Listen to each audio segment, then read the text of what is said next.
Okay, so you get back to the place you're staying. We'll call it a hotel for want of a better word. And there's a guy in these fabulous silks, man, and he introduces himself. Hello, gentlemen. My name is Sharif, and I will be looking after you in this fine establishment. And he claps his hands, and a couple of servants come out with like a different and strange sweets that you've never tried before. And they're on little platters, and you're helping yourself to these things. And it's, man, it tastes weird, given that you guys are probably only used to eating cheese and meat. And, European kind of vegetables. And this stuff is like, you're getting all of this sugary stuff, and some of it's a little bit spicy. Huh? It tastes like flowers. I think there's something wrong with it. Yeah, it does. And he's like, no, enjoy. And, they bring you nice fruit drinks out and stuff like that. Very refreshing. And you're getting wafted. And you're being treated really quite well. But the finger's still twitching, Jose. I see. The twitching finger, and Father, the old wizard acolyte man.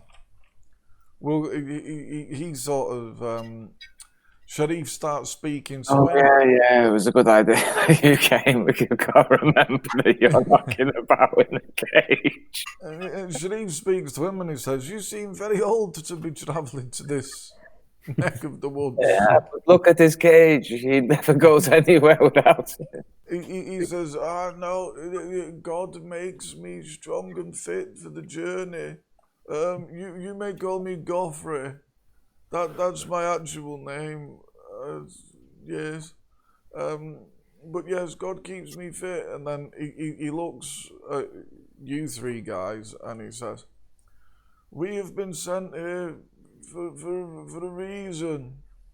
I've been doing my calculations and looking at my map, and we're not in the right place.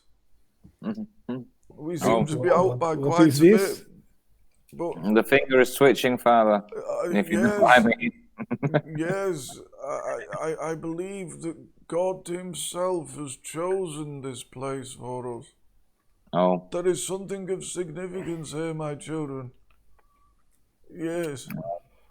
It is not the relics that you sent. I believe that a relic, we must be close to one, and God has chosen us to be here.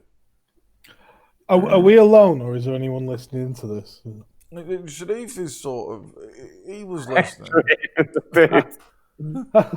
You're also superstitious fool, Godfrey. Do not say such things. Here, let us go and sit in one of these fine, secluded tables this man has. Sharif sort of looks at you guys and he says, is he suffering from, what do you call it, old people's madness? Yes, his mind is not as sharp as it once was. But it's okay. I will give him one of our cakes. It contains opium.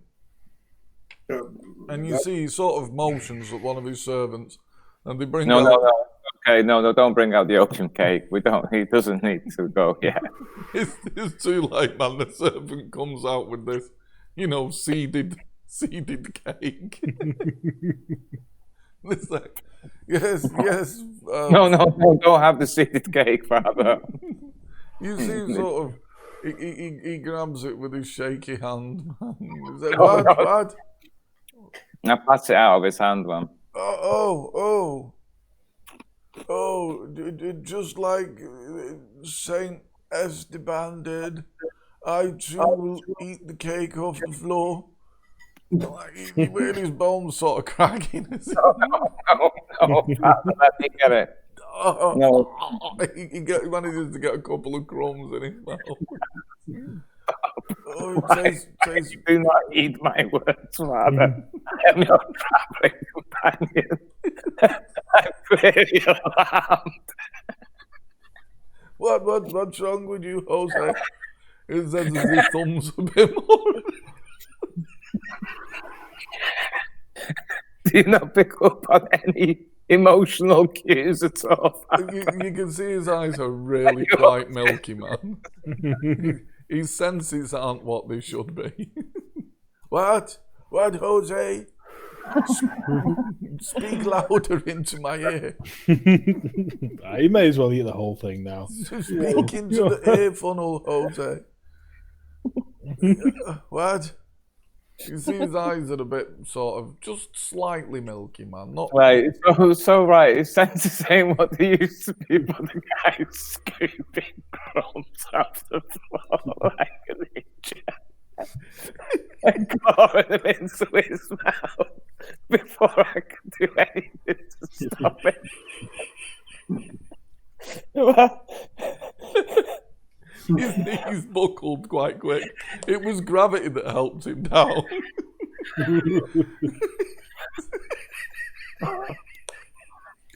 we need to He's struggling to stand back up. Oh, help me off the floor, my child. How much of the cake has he eaten? He's only had like about a thumb's worth. We'll lift him into a chair. And let him eat the whole thing now. We'll heed his words when he's had a good sleep. He sits in his chair and But I'll break a piece of the cake off and feed it to him. he sort of eats it. Old friend. don't give him that cake, it'll kill him. After about 20 minutes, you hear his breathing becomes very deep and slow and laboured. And he kind of looks like he's dead, but you can hear him breathing very loudly. Well, that's good. That's It's very loud and slow. You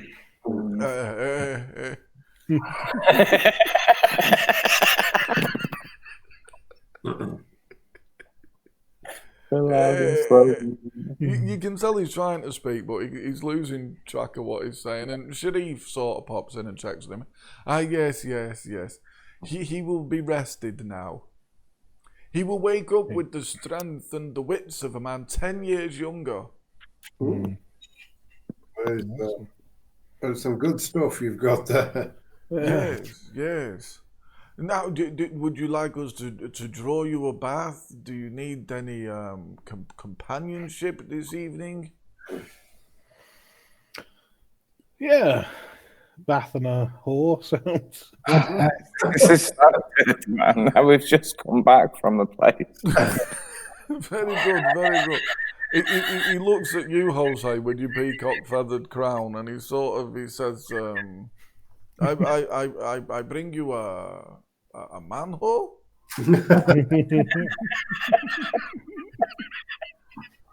I get you a good man whore, but don't speak of it outside of these walls. No, it's okay. No, thank you. Just an ordinary one. An ordinary? Yes, of course. And he sort of motions and claps his hands, and you get a bath, you get oiled, and then you get some company for the evening. Awesome. And it's all very nice. No one tries to sneak in through the window and murder you. That's always good. Which is nice. You get full night's sleep, and you wake up the next morning quite refreshed. And, is there anything you'd like to do, or are you gonna go back into the main area for breakfast? Well, I was wondering at night, are we getting a night's sleep, or are we burglarizing? What's his name? Mehmet? Was it? You're not just We need to find where does Mehmet reside, Sharif? Well, he's the warlord, and yes, I thought he may be. he's like the king around here. You would need to go to the palace. The palace. Of course, Yeah, that would be the obvious place for Mehmet to live. Yes, I wondered the if he palace. had another residence or somewhere where he, keeps all his treasures. No. If you go to the palace, and then you'll find him. It's just across Chop Chop Square, as it's known by the locals. Chop Chop Square, eh? Mm-hmm. Yes. Nice. call it Chop Chop Square? What's that, my friend? Why do they call it Chop Chop Square? Oh, No, wait, it's a vulgarity. It's where they perform the executions. Ah, and the amputations. Yes, they chop off hands, they chop off feet, they chop off heads. It's all very civilized, of course. well, I'm not sure about that. I think, have you thought of burning? Burning. Burning people. It's the truly civilized one. No, this is the talk of the infidel, my friend. Yeah. Perhaps if there was some device that just dropped a blade straight down and decapitated, something like that. What? How vulgar a machine. But a machine has no soul. The man who does the beheading must be blessed by God himself. No, perhaps. Otherwise, the blade will swerve. A machine has no soul. No, this is barbarism you speak of. I think it is a humane way of dispatching one's Killed by aristocrat. a machine? You will not miss. And it is society which is judging him, not the individual. Probably. Have you thought about two horses? Pulling a man apart. Tell me of the time you spent in Jamaica, Jose. It had a profound effect on you. This is. Surely you all are. It's a simple lampoon. Surely it suggests. You don't do such barbaric things in other places in the world, do you? Not yet, I don't think. But give it a couple of 100 years, I think we might start. Definitely the horses. The horses have been a thing for a while. Yes, the horses. The horses have been a thing for a long time. We have very clean, well-oiled blade. A man with large muscles. This is how it's done. Yes, I imagine at this point in time that is what we do.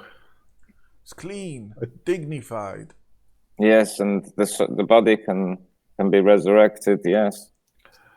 Of course. Or tortured to death, I suppose. We're still into the torturing and letting people rot in jail there.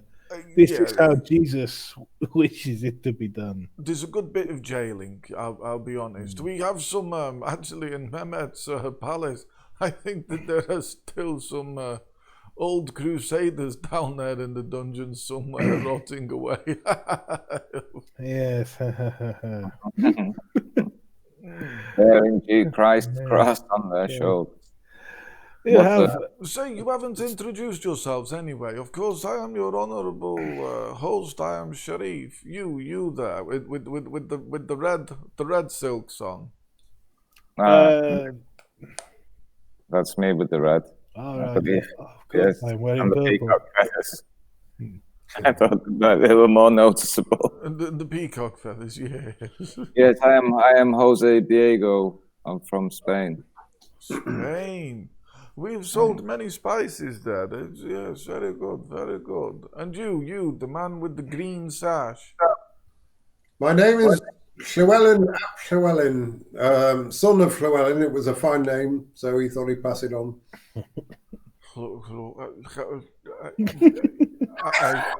Yes. Stop spitting on me, infidel. Yes, I see.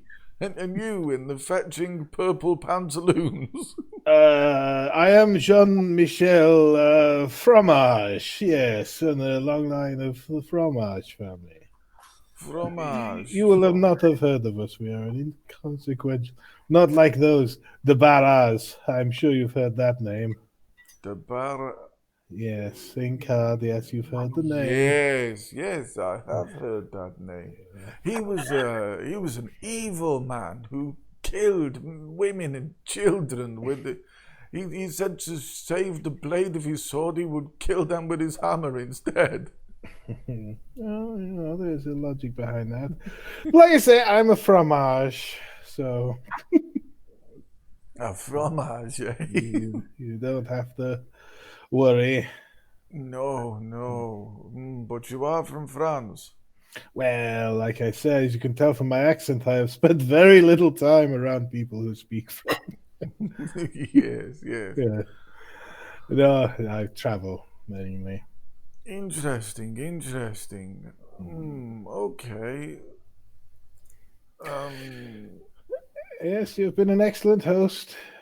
It's morning, isn't it? Yeah. Well, you have still been an excellent host, my man. Now, So yeah, sorry, you've ended up chatting to him. You've not snuck out at night. Do you want to? yeah. No, I think we should spend the day, staking it out, figuring it out, maybe having a bit more of this, the figs and the dates. Okay, yeah. So you have a nice day, sort of. And actually, if you go out with Sharif's servants, they'll kind of make sure that you can travel around unmolested. That'd be a good idea. Yeah, because he is a man of quite high standing and wealth. So obviously, if he wants your head cutting off, he can probably have it done. So yeah, you go out with a couple of the guys, and yeah, you get a tour of the whole place, and you get taken in the area, Chop Square, and when you get there, there's quite a crowd. Oh, a bit of chopping going on. Oh no, well yeah, one of Sharif's servants says, "Oh yes, when the sun reaches its peak in the sky today, there'll be the chopping will begin. There's usually an hour's worth of chopping. Every day? My Well, God. there's always someone worthy of a chopping." Well, I must say, you people are terribly civilized. Is that the word? Yeah, there's not a chopping every day, but judging by the crowds that are pulled today, yes, there'll be a chopping today. Tuesday, is it? Yes, chopping day. Lovely. Okay. You want to watch the chopping? It's a good day. You can buy fruits and drinks, and then you watch the will of God take place and feel closer to God. I mean, I have no It's, objection to it, but I mean, I feel no particular need to see the chopping. well, maybe what we could do is while everyone's engrossed in the chopping, we can quietly stake out the palace and its defenses. So yeah. I mean, we'll tell this guy. Yes, the chopping sounds good. You will. Excellent. I'll get you close to the front then, when you can get the best view. And to be honest, as foreigners in this land, that is the best place for you at the front. And he managed, very easily. He sort of barks a few words, and the crowd essentially parts, and you get front and centre. Right. And then, interestingly enough, when the executions to begin, Mehmed himself is introduced. You hear the name, you can't understand what's being said, but he comes out, and you can see he's got this very large bloke with a very big curved sword on his back. You think you know what that's for, but Mehmed himself comes out, and the servant's acting as a kind of interpreter, and he's saying, Mehmed will flog the guilty, and then they will have their heads chopped off by the executioner. And you look in, Mehmed comes out, and he's got quite a lot of guards with him, and they've got a half decent sort of armor. Let me show you a picture of. Can I judge its quality? And can we do a bit of a detect ambush to sort of see what sort of style of defense he's got?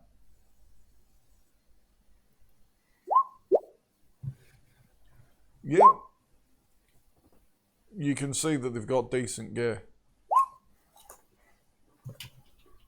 Well looked after, good, sharp weapons. Decent armour. You can tell that these people are the equivalent of a proper military. They're not Muppets. They're soldiers. Let me show you.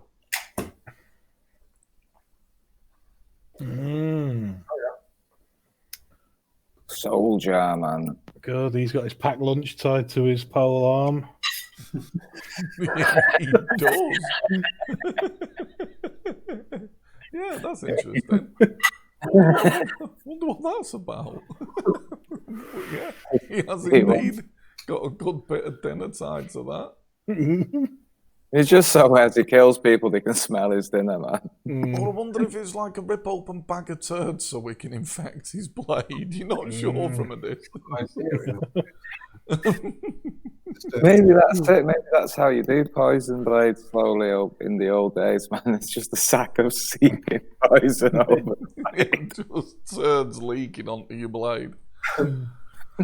Right, so you see the fella come out, and there's a load of jibber jabber, and they bring out this really sort of skinny, withered guy, and he's been sentenced to death because he stole food from a nobleman's house. Well, that's fair enough. Yeah, no, that's cool. And yeah, I thought you'd feel the same. So yeah, it's funny because you're not like today's style of Westerner, are you? So, you know, you're quite at home amongst what's happening here. When you think, oh, of course, well, he should be flogged and murdered. That's what happens to the poor. Yeah, perhaps these infidels aren't that different to us after all. Exactly. We're all the same. So, yeah, they rip the rags off his back, and this is where Mehmed, you see him release his flail. Ooh. And it looks like quite a piece of work, and he swings it round, and it pretty much strips the majority of the skin off this guy's back in one lash. And the finger's twitching wildly in your pocket, Jose. This is it. Could it be? It's going wild. When you snatch this flail. And the flail's heavy, man. He has to swing it again around his head a couple of times to get the momentum in there. And it cuts deep, man. Because it's a flail, it's a scourge as well, isn't it? So it's got hooks on it, so it rags and tears at the flesh as it comes off. Nice. And you see Mehmed look at the guy, and he shakes his head, and the interpreter says, if he flogs him again, he will die from the flogging. So that would be wrong. They will now behead him instead. So Mehmed steps back, and the big fella steps forward, jabs him in the back with the sword, a quick stab in the back that makes him, and as his head comes up, and you marvel at the it's a really nice, clean, excellent beheading. And you know, everyone cheers and claps. What about you guys? Yeah, I give a. I might get myself an Arabic sword. I'm Yeah. Yeah, I wonder if they manufacture them with +2 to strike here. maybe they do. Certainly looked like they did. Yeah. So you see a good few quality floggings and a good few more beheadings, and then like any day of execution, it starts to get a bit samey. They're wheeling yet another cart full of people out when you sort of, you motion to the servant guy, and he sort of ushers you back out of the crowd. But yeah, you think you've located your first relic. Right. Well, try keep an eye on where they're going. Are they, where are they taking it back to? Is it the main palace, or is there like a separate armory building? Okay, so you set yourself up drinking some juice on the far side of the square, and sure enough, when they've done with the day's floggings and beheadings, Mehmet goes back into the palace and he takes his flagrum. The flagrum goes with him. Right. Mm-hmm. I need to do some kind of undercover ops to get in. Maybe To have a look. yeah, man, we need to get in there dressed as guards or some shit, man, in that sort of, this sort of gear. Get ourselves one of these nice helmets. I don't think it's a peacock feather though. There, I think that's your peacock feather. That's us in the next scene when we've stolen the armor. You peacock feathers. That's me with the sandwich tied to my pole arm. Been there the whole game. And yeah, Llewellyn's got his casters on. Yeah. No, I think we've been given a vision of the future. We need to do the old follow 3 guards to the toilet, bonk them on the head, steal their clothes. Doesn't sound like a bad plan. So you've worked out a sort of. You weigh up the square, etc. I can't figure out how to do this bloody fog of war thing. Where's that? You think it's on your sidebar there, man. But if you just shade a bit of it, it asks you, do you wish to turn on fog of war? Ah, here we go. Right. Okay, so you've spent some time in and around this square, having a look at stuff. What can you see there on your page? Blackness. Yeah. Blackness. Excellent. Right, now how do we reveal it? Sorry, man, I'm kind of learning. Ah, there we go. Right, so you've had a good look at the square. It's beautiful. Very Can you black. see that? Oh, yeah. Yeah. Right, and you can see in the middle there is pretty much, that's some sort of stage that they step up onto to do floggings and beheadings. And Right. when all of the crowds have gone, you can see like people sort of bring stalls back in and set up, and you know, it's like it's a multi-use kind of area. Chop, yeah, like melons being cut as well, man. Yeah, you know, that kind of stuff. Right, you can see here is the steps. Can you see that? Wasn't expecting it to be quite that big. What's that? I wasn't expecting my guy to be quite that big. Oh, he's fucking hell. There's a giant. The sky turns black with arrows. Isn't it? Yeah, you know, you guys are somewhere around there. And there's here these steps. These steps are leading up to the doors of the palace. Ah. Mm-hmm. Has that revealed? Yeah, I've got the steps, yeah. And then all around you, basically, all around you in this square, I'll just crudely reveal the sort of entrance to some of this stuff. That's revealed as it. I'm just trying to give you roughly what's.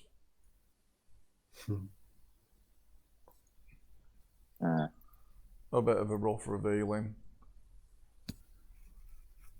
But yeah, you can see that, you know, around where you are, there's all sorts of buildings and the likes. Mm-hmm. So I suppose it's, what are you doing from here? Is that part of your plan? You want to hang around and ambush 3 guards? I mean, broad daylight might not be the best time to do it, but certainly that is what we need to be working towards, and we're. So this place seems to be quite a happening place. You imagine that there's probably a nightlife here. Do you want to speak to the guy that's your tour guide, as it were? Yeah. What you're asking him? Have you got any specific questions? Sharif, just what we'd like to see the palace.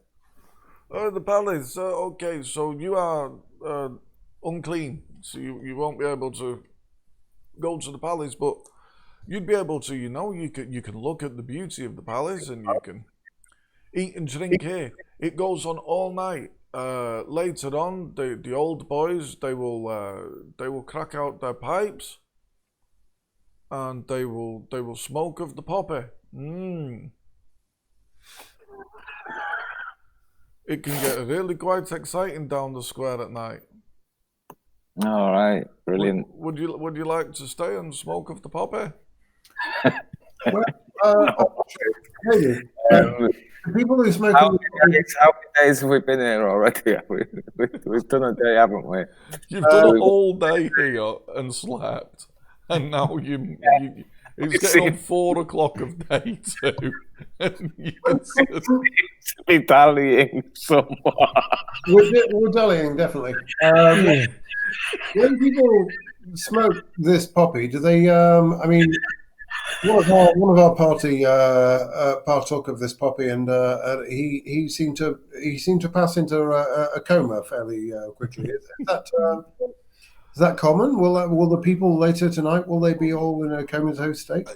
Some will be, yes. Those that don't know how to measure themselves, they will go into what appears to be a stupor or a coma of some sort. But most people, they toot on the poppy and they laugh and they play a board game. Oh, this sounds very acceptable, my friend. Yeah. I think a plan is revealing itself. If you guys Right, so yeah, you're up for knocking about the square? I'm not sure about the poppy. So what is the plan? Is there a plan? Keep our eyes out for 3 guards that are conveniently the same size as us 3. Befriend them, share the poppy with them, share a bit more poppy with them, bonk them on the head if necessary, and steal the clothes. Oh, the old classic. Well, why don't we spend the day here, observe, as if we're tourists, but we're actually observing the guard patterns and trying to get a plan of how we could, Exactly. Okay, so you've got 5 hours. That'll take you to about 6 o'clock, early evening, 6, 7 o'clock, early evening. So you can give us 5 intelligence rolls to see if you can make any sense of what's going on. Okay, here they come. The first one's good. Good. The second one's not so good. You're overthinking it and confusing yourself. Now those dates look delicious. They do. And while you've been on the dates, you did have a quick drag of a guy who was selling you the dates also had a shisha pipe with him, and he was just a bit like, you were getting on so famously, he let you have a couple of drags on his pipe. You feel a bit different. Yeah, no, I've been led to believe. And this land's completely different to how I've been led to believe. Yeah, you're thinking, what's the rush? We've got plenty of time to get the flagram, and the food's great. Every night when you go to bed, you get quality company. What's not to like? Yeah. Might as well enjoy the last couple of days. You've been smoking too much of that stuff. What? Oh, shit. For God's sake. Oh. It was 2 more rolls. Yeah. Well, I can get now. Yeah. I'm not sure what Grandad's problem was with these people. This is a lovely place. Yeah. You're beginning to think maybe Grandad was just a thieving bastard. That went all the way over here causing trouble with people that are not really much different than your own. No, if only he'd opened his eyes.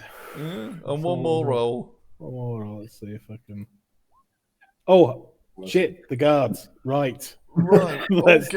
So you spent the middle of that in some kind of weird stupor where you couldn't really make head and tail of stuff. But your last check corresponds with your first check, and that is that whilst there's a lot of guards and they're well armed, their patrols seem to sort of be hourly, but there's not the tight military patrols you would expect for somewhere that was, say, under siege or expecting attack. It's fairly typical of men at arms in a time of peace. They're doing what they're told, but they're not doing it to the best of their ability. It's a bit too loose. Somebody who could, anybody who was good at light footing could easily get past. But they're not sort of scrutinising each other. You see on a couple of the patrols, when another patrol takes over, you see them sort of just give them a sign from a distance and bugger off. So you're reckoning if you was dressed in the garb, You know, you could just give them what they're that eager to fuck off and get smoking that they're not gonna, you know, there's not an official changeover and a scroll being handed over. Just typical of humans. They're not doing a good job. Right. Well, So what? I mean, If it's showing threes. yeah, that's a good question. Are they in threes? They seem to be in groups of either pairs, threes, someone in fives. That seems to be fairly random, but the good thing about that is it's almost like they're just buddying up. Right, here's my thought. What we need to do is we need to ingratiate ourselves with one of the hookah providers, whatever they are, whatever they call these guys. You know, slip him a bit of coin, get him on side, and then we need to get one of these, get some of these guards when they've just come off from their shift. Get them to have a smoke with us, but we'll get the hookah guy to give them like a double dose or a triple dose or a quadruple dose of opium, and us basically none. Okay, well, you are dressed as sort of noblemen, and especially, you know, you got Jose in his flamboyant gear, so you are kind of attracting a bit of attention. So, you know, a hooker guy comes over and he's, gentlemen, I introduce you in good smoke up, yes? Smoke up, yes, yeah, possibly. This is the poppy smoke, yes. Oh, yes, the poppy, very, very good poppy. I wonder. We've got a. You smoke hashish? Occasionally, but we'll. I think you have been doing, my friend. Yes. We're planning to meet a few friends a little bit later on, and they're very fond of the hookah, the poppy. They love the poppy, well. I mean, we're just thinking of playing a little bit of a prank on them because they're always boasting about how much poppy they can smoke. I mean, these guys reckon that they can. You know the story. You know the story. They have obviously never smoked my poppy, my friend. Well, I mean, we were just thinking, wouldn't it be hilarious? Wouldn't it be hilarious if you just sort of upped the dose a little bit, and you know, because. You know what these people are like. I mean, you know the kind of. He sits down with you. You have my interest, and he starts talking himself, and he says, "You see, me, my friend, I just smoke the hashish. I smoke this. I smoke it all day. But the poppy, yes, it drives people to wild boasting and crazy ideas. So I can see where you're going from. So." Well, if you pay me well, I will load your pipes with the hashish poppy mix, make it more hashish heavy, and then when they smoke, I make it more poppy heavy. Yes. That sounds like an excellent plan, and maybe yes,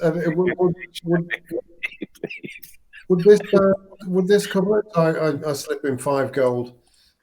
I will need probably a little bit more than that, my friend. How about 10 gold? 10 gold will cover it, yes. Now, listen, don't feel offended, but you boys look a little wet behind the ears. You know, I'm a pretty streetwise fellow, and I get the feeling that even if you're smoking the hashish, you're going to... we call it here in our tongue, it's called popping a whitey. You could very easily pop a whitey, you see. So I have, now this is not something I should be selling, but you are foreigners, so it would be okay. But I have some spirit of the date. You drink it, and it will take the edge off the hashish, see? It pushed the blood around the body faster. Right. That sounds like an excellent idea. Okay. I put some of my special mix together. But please promise you won't get aggressive. special mix. Make your eyes open really wide, and you'll talk fast. We promise, on our word as Europeans, we will not be violent. You know what? No, this sounds. It's a combination. Okay, so you sat there and you know, and this guy's sort of cooking up all sorts of little bits and bats. He's got loose sleeves, man, and he seems We're not to going be. to be able to do the palace, man. Yeah, actually, of 3. yeah. At least let us find the 3 guards before we start. Otherwise, yeah. Okay. Yeah. You give me the sign when I'm to come over. Everything is ready for you, gentlemen. We'll just go and meet our friends. They are somewhere in town. Okay, so you're sat. You've been sat at this table here, and sure enough, it gets to about 6, 7 o'clock, and a load of guards come out and they take up this table and this table. There's a good group, you know. There's 4 at each table. 4 here. And so, does there look like there's people of similar size to us? Yeah. Oh, yeah. Right. Just go over and. Yeah, buy them all a drink. Thank them for their service, that sort of thing. Has anyone got any charm? Can anyone sort? No, I think this is where my time to shine. Hello, good gentlemen. Look at my charming nature. Hey, look at this guy. He appears to have a charming nature.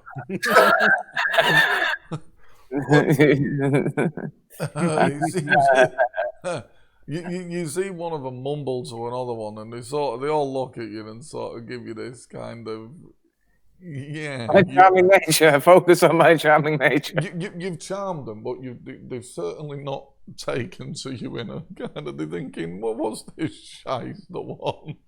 And you think you hear the word shyster, you're not sure. But they're willing to entertain you. The guards, they're armed, they're cocky. You're just wearing some peacock feathers, so it's not like they're intimidated, but you've definitely got their interest. I whip the harp out, play a little tune. That'll, for all they know, it's beautiful. One of the no, they know it's not, man. One of the soldiers on this table just turns around and says, "Change the tune, or I'll cut you." Okay. That gives you the opportunity to start again. Try and play them a better tune. Can I do a mime? See if while you're thinking of another Yeah, tune. sure. Why not? It's the international language. Oh yeah, right. There's some good tunes. I think if you mime along with the tune, that might, you know. Yeah, I start feeling the invisible wall to the tune. You see one of them just grab the head.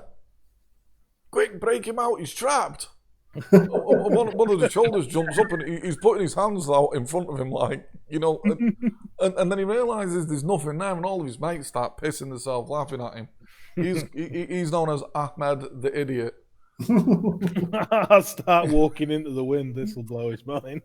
He just like they're all wildly entertained, and it's like, actually, you know, a few of them like throw a few gold towards the harp player. That'll pay for the give we're going to give him. I have no ability to entertain. They're clapping along. Well, I think they assume that you're like, you know, a ringleader of sorts. I open my hat to accept the gold. Yeah, they start throwing. It's not gold, man. It's like some sort of shekel or something. It's some copper piece. I gather in the shekels, man. You're not sure what it is you're gathering, but you know it's money. And then you can see your pipe guy comes over, and he comes and plots up with you.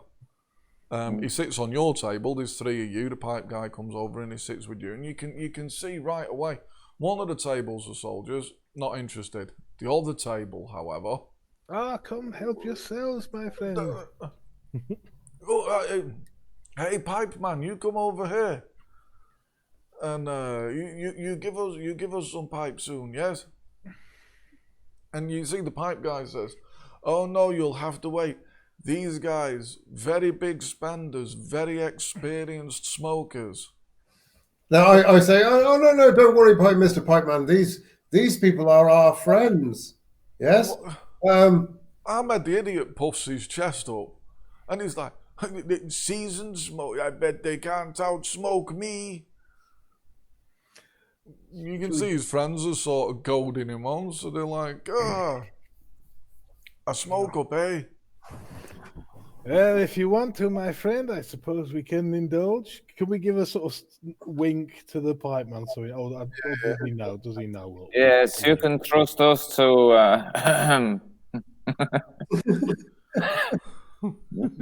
Yeah, we give him a oh no. Maybe I should go and.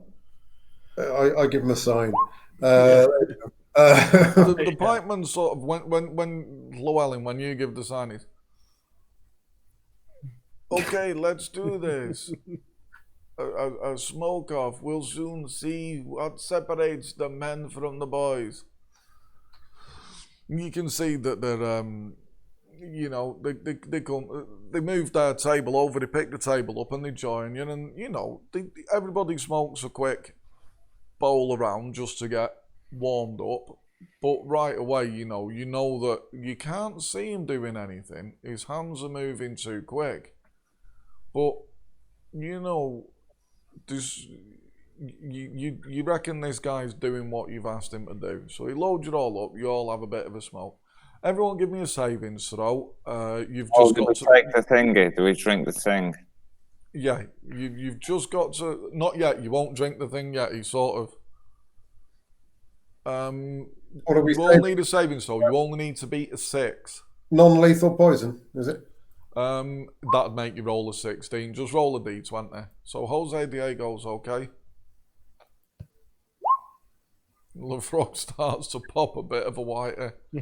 And Llewellyn, you're well on it. So you're quite happy smoking these bowls. Lefrog, the guy notices that your skin's gone really white and you've gone a bit quiet and withdrawn. It's been a long day of smoking. He says, my friend, you have dry lips here. Drink this, and he nods, man. I take it off him. You give it a quick drink. The old camel's milk, man. The camel's milk, drink the camel's.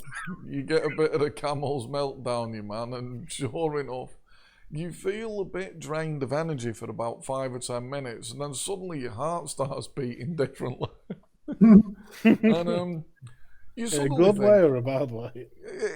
in a good way, man, in a great way. You sort of sat there thinking, you know what, I was feeling sick a minute ago. I mean, there's nothing scary about any of this. I'm obviously the most badass man in the universe, you know, and you feel, yeah, I feel great. And, you know, before you can even control your own mouth, you suddenly announce, hey, send that pipe back round here. The confidence spewing out of you. And sure enough, the pipe guy mixes the bowl, sends it back round your way. Give it a bit of a toke and make a saving throw. You've only got to beat a 4. Yeah, no, I'm and you back can see in the this soldiers the soldiers are laughing, and one of them, you know, one or two of them who speak a bit of Latin, and they're saying, "Oh, we thought you was going to turn white, but no, you seem to be coming right." Anyway, you spend some time smoking, and after about an hour, you see the hooker guy give you a bit of a sort of rubs his thighs and says, "Well, guys, I suppose it should be the last round. You know, I've got to get back to the missus. So let's see who can survive the smoke off." And he gives you, Jose, and you, Llewellyn, some of the camel milk. He says, "You need to wet your lips, boys." Excellent idea. He passes you some of the camel milk, and then he packs the bowls, you guys smoke yours. Give us a savings throw that's better than 6. Because it's got a pungent, he's made sure that the odour, everything smells right. So it's good. Jose. Not looking great. I think I swallowed it, man. Yeah. LeFrog, give us a roll, beat a 6. Oh yeah. Yeah, no, I'm over whatever was ailing. Right, okay, but the ruse isn't looking bad because Jose pops a whiter and slumps in his chair and his jaw slackens. And you can smell, the smell's a lot sweeter and sicklier on this time round. It's like, yeah, you've just been loaded right up and it's your teeth. But then the more it burns, you can smell, the smell's getting sweeter and sweeter. And the guys you're smoking with, they've got to make some pretty insane saving throws, so let's see how they do. Right, so he's really loaded this up. They've got to beat an 18. So, pow, pow, pow. Oh, nice. Okay, they all like their jaws start to slacken.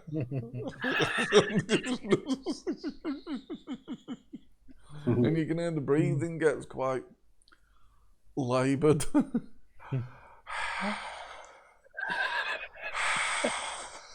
And then, you know, the hooker man, he sort of looks at you guys and he gives you a water skin, a small water skin.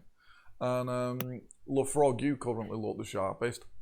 He says, pour this in your friend's mouth, he will be okay in 15 minutes. Okay. And then he gets up and he buggers off. Yeah. Right. Okay. Right. Is there something like a public toilet or somewhere hidden we could drag There these is. from? The latrine is not far away at all. I can put that in my mouth first. Do we want to wake it up in 15 minutes? Shall we revive Jose? If you go down here, it'll just lead you very quickly to people just piss at the back of this area. Right, that'll. If we sort of carry him out, you know, sort of Weekend at Bernie's style, you know, come on, my friend, let us get you to bed. Yeah, let's quickly revive Jose. Let's. Oh shit, yeah. Jose lips with this. Oh, I see what you mean. I thought you were saying put it in our other friends. Yeah, I'll pour it in my guy. Yeah, in my guy's mouth. So you sort of sit there for a good 10 to 15 minutes with these. The other soldiers have pissed off now as well. You know, they did what they were doing and they've gone home. Whereas, yeah, and all of a sudden, Jose, your heart starts beating quite uncomfortably fast in your chest, and at one point you think you might die. But then again, suddenly you're filled with unwarranted confidence. And all of your eyes are like wide open, and you suddenly come round and you start explaining to these guys, you know, how you felt and how you were like, you know, your head was going and you could see these flashing lights and you felt all warm and fuzzy but a little bit sick. And you're going on and on and on. Yeah, very interesting. And, you know, to be fair, Llewellyn and LeFrog, you've drank some of the camel juice as well, so it's like you can't control your jaws. You're just talking utter shit to each other.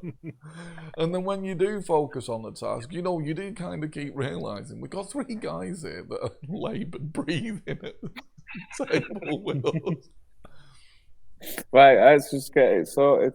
And then you can see that they sort of, you talk shit for long enough that eventually the 3 of them start to be able to, oh God, I think I'm going to have to, go. Really dilly-dallied that much? I need the toilet. Let me help you, my friend. I'll grab him. Give us a lift, boys. Yep. Yeah, no, they've not come round. They're still fucked, but at the end of the day, they were immobile half an hour ago. Whereas now they're capable of movement. Yeah, no, you boys need to be. You're really struggling to move. I think you'd move a lot better without that armor. Oh, jeez, I think I'm going to piss myself. I'll shit myself. Oh, yeah, absolutely. You definitely need to get out of that armor then. Get the chainmail off. I'll take it. One of them takes his helmet off and Just rest it on my shoulders. That's the idea. Don't put it on the floor. Just put it straight onto me. I will look after that. And it's like, the three of them are saying they're all complaining of the same thing. Oh, the toilet. Yeah, help Sure. them over to the toilet. Yeah. So, okay, the three of them start mooching over for a piss in the secluded area Right, great. of pissing. And is it night time now? Yeah. Is it dark? It is, it's dark. Right. I think, are we all competent in the old chokehold? I think the old strangle from behind is the best one. Let me just have a look. I reckon the old band. Are we finishing these guys off? I neck hold, I'm assuming, is a chokehold. Yeah. Yeah, I can certainly do that. Here, let me help you stand there, my friend. Have all three of you got the hold? Can you all three of you do it? Yep. Yeah, let's just neck hold Right, them. sound okay. So the three of them get to the toilet, and you're all laughing and giggling. They're saying, Well, I got a Ahmed's- joke as well. Ahmed, the idiot's mum, oh, she has sex with camels, and they're all, they're howling, laughing, and they're crying, laughing. It's like they're coming back round a bit, but none of them have got the freckles about them, and yet you all go round the corner. So I suppose, give me a roll that beats. At the end of the day, just roll over 5 to get your arms around the neck. Oh, sorry. You say that was my mouse is spazzing out. Let me just. What are your bonuses? Let me just have a look there. Okay, we'll come back to you in a moment. Llewellyn, snake your arm around the neck.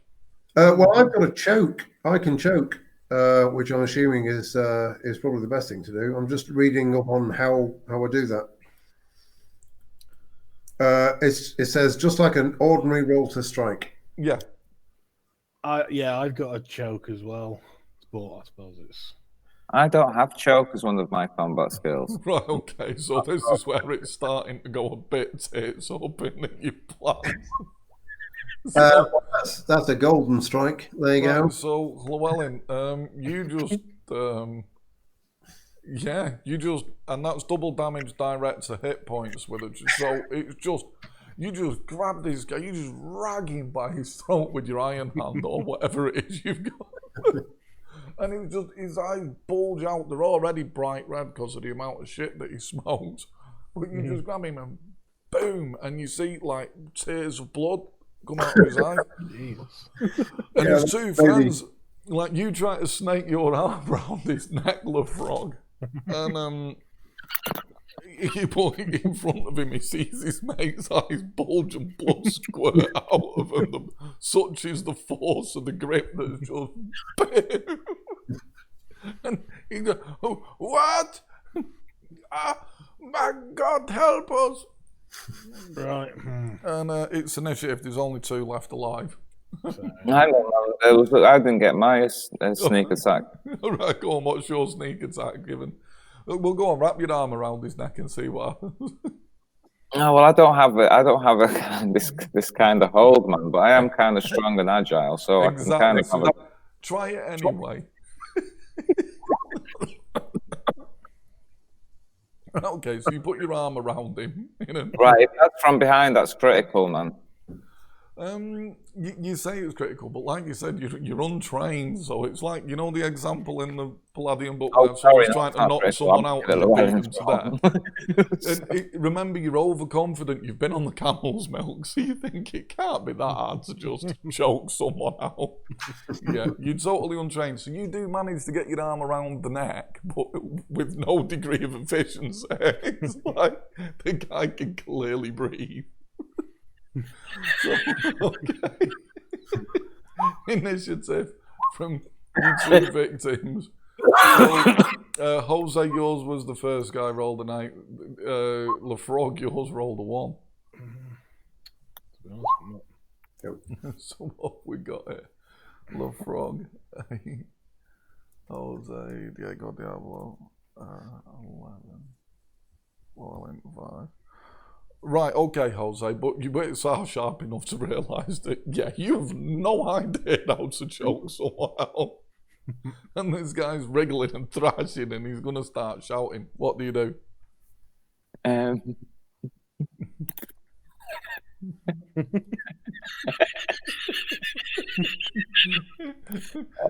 I'll just pull out my machete's sword. It's the only way I know, man. What are you going to behead him? I'm just gonna like coconut strike him. Right, go on. Give him a coconut strike.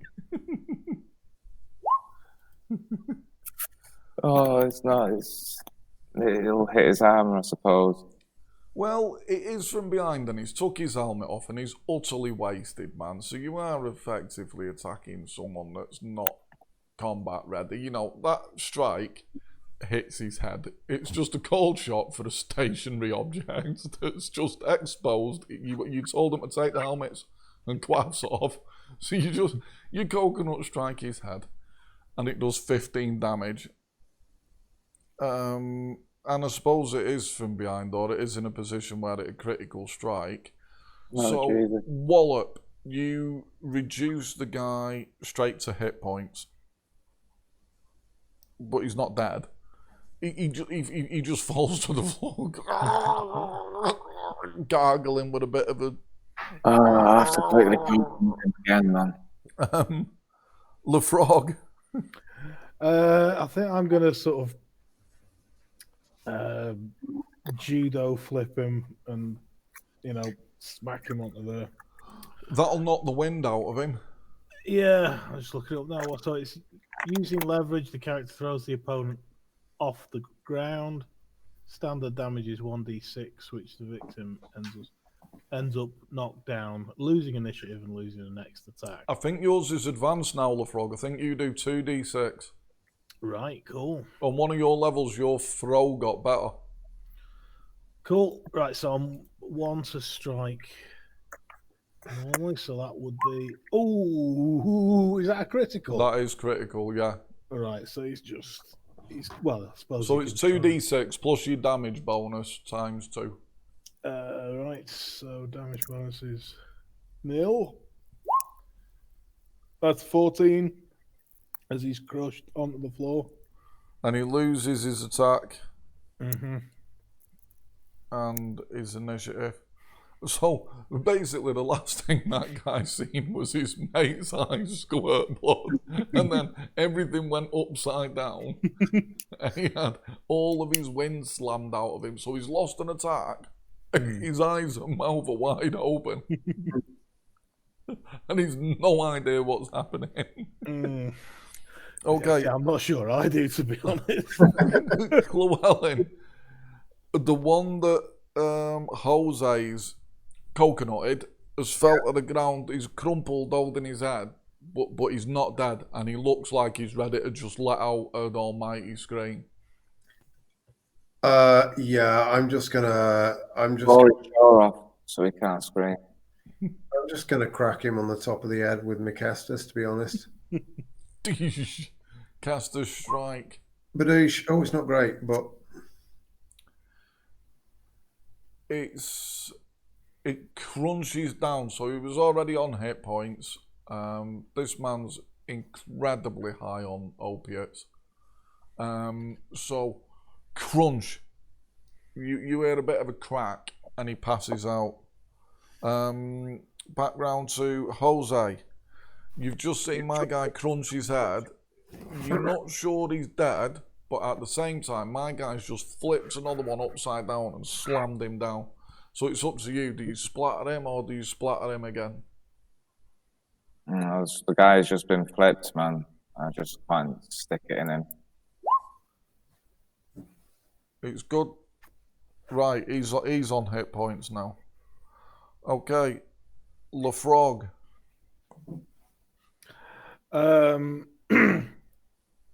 Right, so he's just been stabbed, the guy that I flipped. Yeah.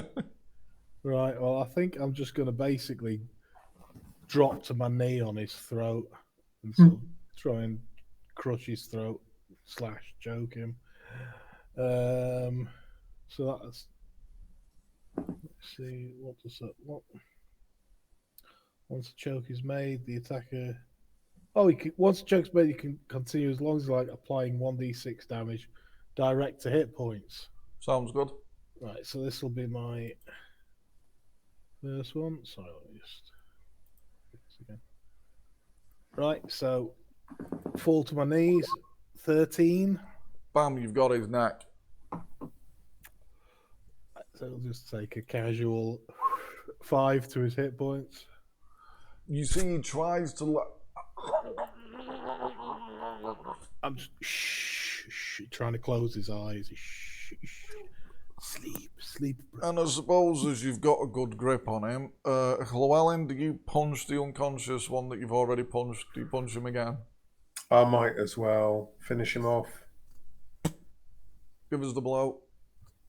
Bonk. Oof. Boom. His skull collapses under the casters. You just feel it give. Like, you know, you've punched a sturdy box. Yeah. It just gives.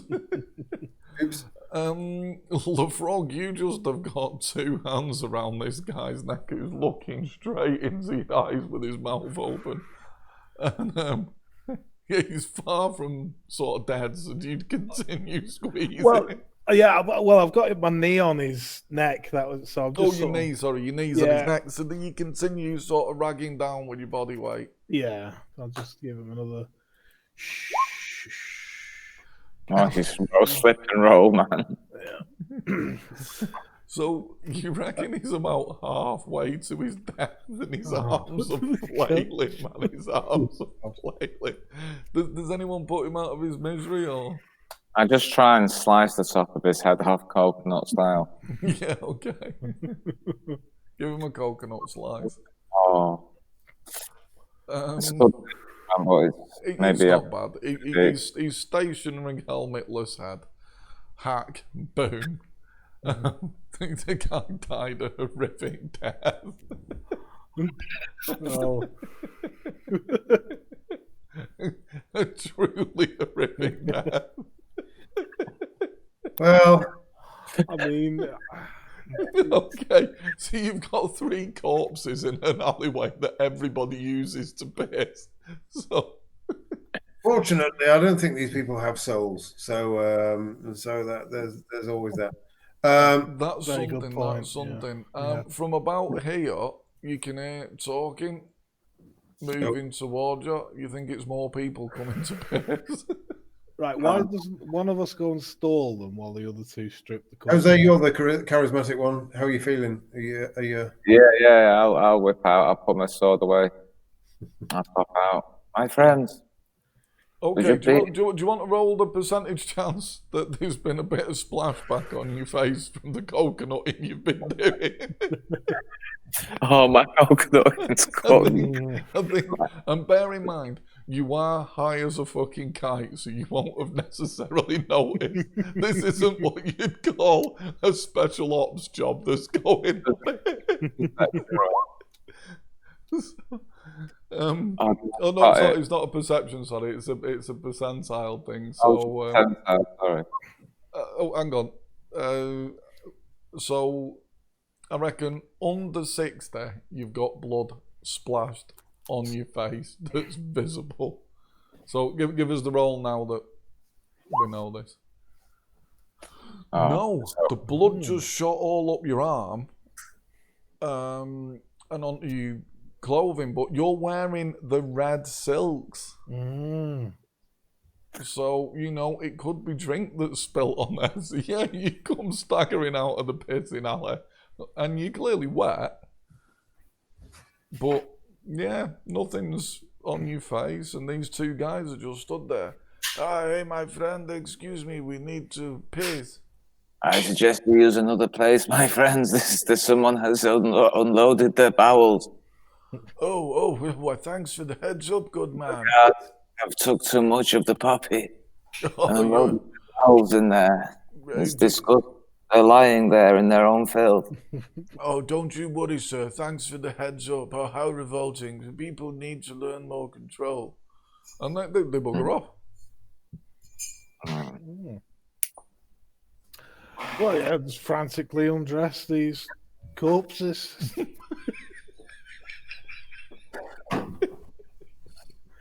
Yeah, get changed. So what do you do with the bodies? I mean, I could cut them up in very small pieces. I could skin them. It's probably not. is there not like a gutter or an open sewer we could roll them in? There is a bit of an open sewer that they just throw the shit into. Or just one of those enormous jars, like in that film. Oh, yeah. There's a couple of them big, enormous jars. Oh, in Sinbad, you mean like the one where he smashes the snake out of? Indiana Jones, one of those.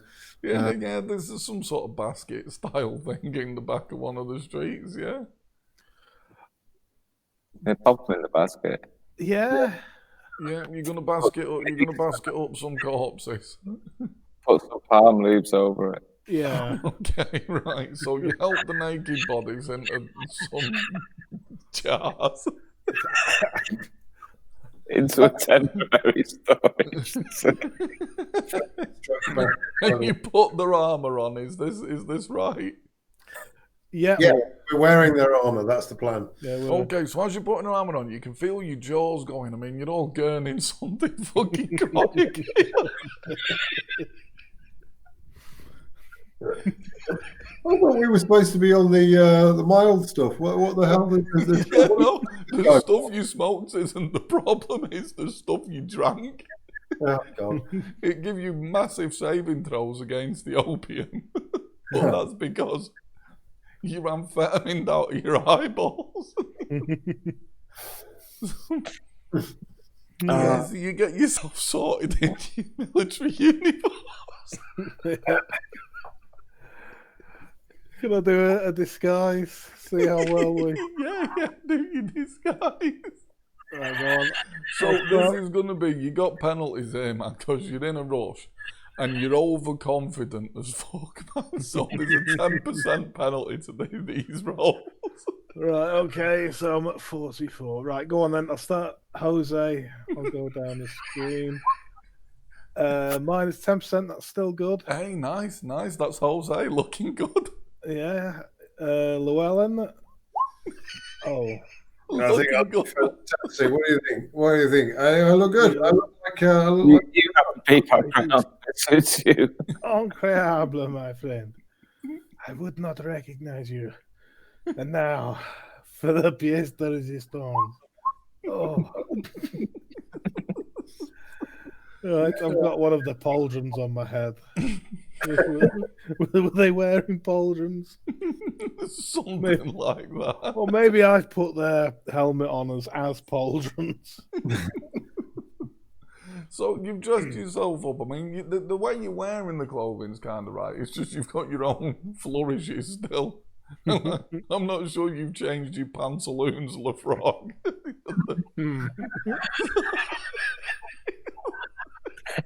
That man with the purple pantaloons. He does look good. All right, so right, you're all dressed up accordingly. So how are you getting into the palace?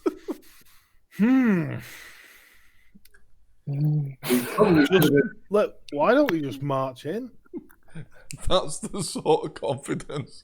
Yeah, I think we. Yeah, that's probably what we're all thinking. Yeah, we just find it.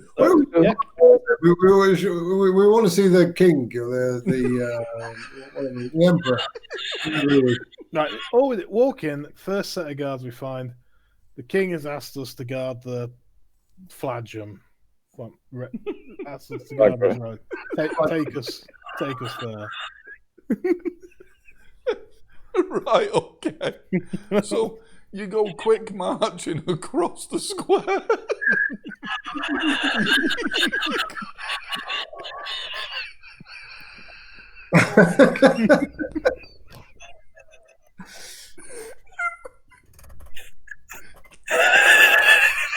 We got this, guys.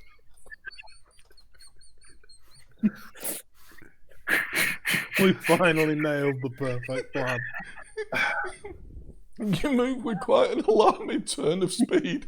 You get to the door. In your purple pantaloons. I give a proper, snap and a salute. You can see that the... I just play a little sort of like, sort of, what would you call it? Like a little fanfare on my harp to announce our...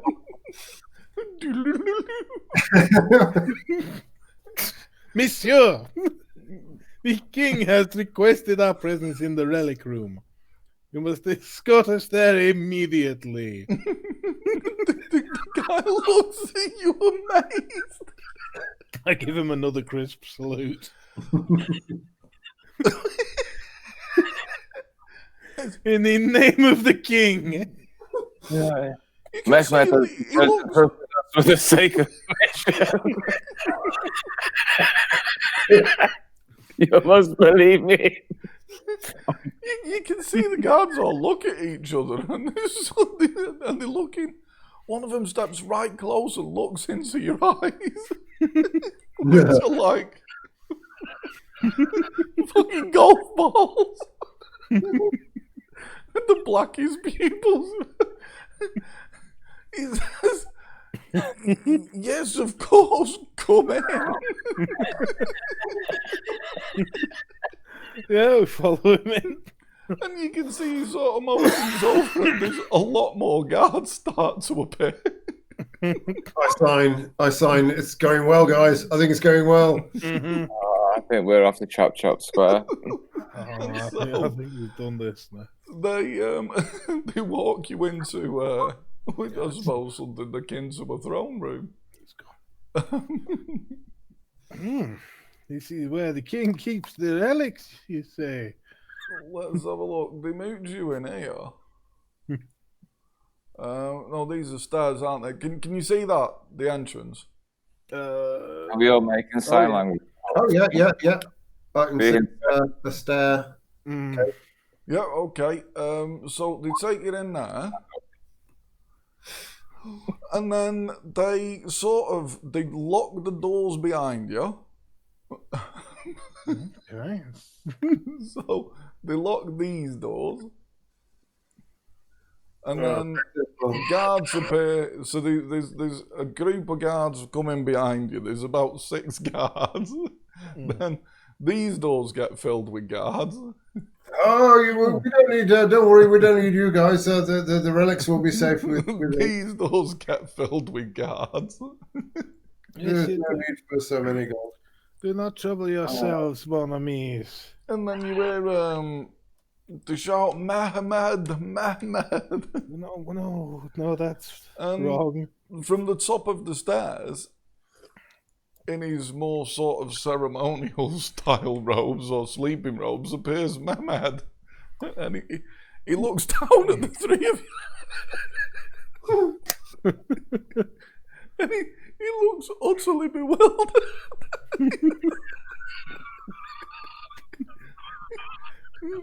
Maybe starting to sober up a wee bit at this point. He speaks to his men, and you can see they like this. Mm-hmm. He shouts down at you. He speaks down his Latin. Infidels. What are you doing in my palace dressed as my guards? We have We have the ability to power. we are guards. We are your guards. We have come to guard your things. Yes, your relics. it is our first day. He starts laughing. He says, "Why, you men are out of your minds." No. We are your loyal servants. Is this a prank? I think someone in Flair might have slipped us something, but we're fine. We're ready for duty. Absolutely, yes. You're fine and ready for duty. Absolutely, Your Highness. He smiles. He says, "Guards, let's put them to work in the Let me see your accent. You there in the purple pantaloons." Your accent sounds familiar. Are you familiar with the term oubliette? Well, I mean, I am, but perhaps my liege is using it wrong. That is not where we store relics. No, Begging it's your where we pardon. store people we'd like to forget about. Ah, monsieur, you misunderstand completely. He clicks his fingers and the guards suddenly all lower spears at you. Oh, now, come on. It's like, take them to the dungeon. And you immediately get marched at spear point under the floors of the palace into the dungeon. Oh, what's it? This could have gone bad. I know it could have gone better. It could have gone worse, Yeah, that's definitely true. I've got to be stoic. but yeah, you get dragged downstairs. I'm looking. I'm checking if there's any way. No, I can't see an escape. That seems like a very handy thing to have. What's that?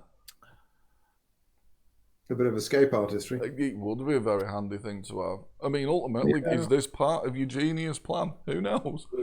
So you get dragged downstairs into the dungeons, and you get locked in cells, stripped of your armor, of course. So you're just wearing your pantaloons, and Yeah, they're smarter than they look.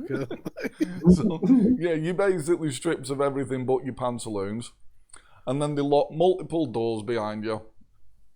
And that's it. You're in the oubliette. But as you sort of you begin to come to your senses, and it's like, oh shit, we've been put in a dungeon. As you're talking, you hear a European, a French accent from another cage. Oh, in the cage. Sacre bleu! Who is there? It is Jean-Michel Malvoisin de Barons. The Baz! Yes, the Baz. I never thought I'd heard it. Jacques, is that Jacques? Was your grandfather? Jacques de Bars, is that you? No. It is his grandson, Jean-Michel. You sound just like him. God be praised. Oh, what God is your be name, praised. friend? You've been sent to rescue me. I knew he wouldn't forget me. I knew he would never forget his best friend. Oh, yes. What is your name, friend of I'm Charles. Charles? It is a pleasure, Charles. These Charles are my de Fromage. Charles de From. Oh, I may have been. What's happened to Umberto and that? I mean, are they coming up with a plan to get us free? Yeah, they'll be on it, man. Well, these are my friends, Jose, Diego, and Llewellyn at Llewellyn.com. Charles de Fromage, the name you used earlier, Fromage, you remember your grandfather using it, but this friend of his was dead and left his entire estate to your grandfather. Oh, This is a haunted oubliette.